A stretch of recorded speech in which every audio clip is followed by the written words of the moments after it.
అందరూ ఎలా ఉన్నారు? కోటంరెడ్డి శ్రీధర్ రెడ్డి ఈ పేరు రెండు తెలుగు రాష్ట్రాల ప్రజలకి బాగా తెలిసిన పేరు. ఆయన ప్రెజెంట్ నెల్లూరు రూరల్ ఎమ్మెల్యేగా ఉన్నారు. అయితే రీసెంట్గా ఈయన ఒక పని చేశారు. ఆ పనిని బట్టి మన రెండు రాష్ట్రాల తెలుగు ప్రజలే కాదు, యావత్ దేశం మొత్తం ఆయన అప్రిషియేట్ చేయాల్సిన విషయం ఉంది. అదేంటంటే, మనందరికీ సిపిఎం నాయకుడు పెంచలయ్య గారు తెలుసు. ఆయన గత కొంతకాలం నుంచి గంజాయికి వ్యతిరేకంగా పోరాటం చేస్తున్నారు. ఏదైతే గంజాయి ఉందో దాన్ని నిర్మూలించాలని, దాన్ని యువతకి ఎడిక్ట్ అయిపోతున్నారని చెప్పేసి, అసలు రాష్ట్రంలో కాదు దేశంలో ఎక్కడ గంజాయి ఉండకూడదని ఆయన పోరాటం చేస్తున్న క్రమంలో ఆయన కొంతమంది దుండగులు అతి దారుణంగా చంపేయడం జరిగింది.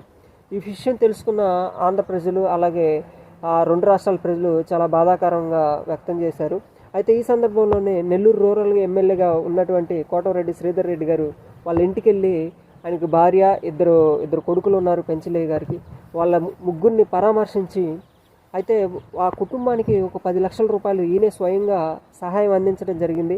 అలాగే కోటంరెడ్డి శ్రీధర్ రెడ్డి గారి కుమార్తెలైనటువంటి లక్ష్మీ హైందవి, అలాగే సాయి వైష్ణవి, వాళ్ళిద్దరికీ ఫోన్ చేసి ఆయన మాట్లాడి, ఈ పెంచలయ్య ఎవరైతే చనిపోయారో వాళ్ళ కొడుకులు ఇద్దరికి, ఒకరికి ఐపీఎస్, ఒకరికి ఐఏఎస్ చదవాలని కోరిక ఉందంటే, కోటంరెడ్డి గారు శ్రీధర్ రెడ్డి గారు వాళ్ళ కూతురుతో మాట్లాడి వాళ్ళ చదువు బాధ్యత మొత్తం శ్రీధర్ రెడ్డి గారి కూతుర్లే తీసుకునేలాగా చేశారనమాట. శ్రీధర్ రెడ్డి గారు మాట్లాడి నిజంగా చాలా గొప్ప విషయం.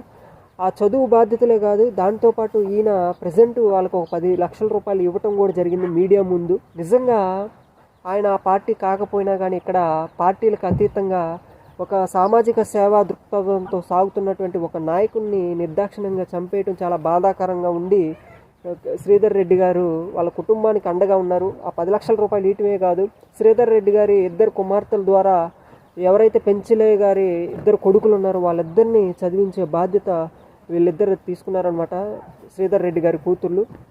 నిజంగా సమాజానికి చాలా ఇన్స్పైరింగ్గా ఉంది శ్రీధర్ రెడ్డి గారు చేసిందని. దాంతోపాటు ఎవరైతే పెంచలయ్య గారిని అతి దారుణంగా చంపారో అలాంటి కిరాతకులకి కఠినంగా శిక్ష పడేలా నేను చూసుకుంటా, నా బాధ్యత అని చెప్పేసి కోటంరెడ్డి శ్రీధర్ రెడ్డి గారు చెప్పడం జరిగింది.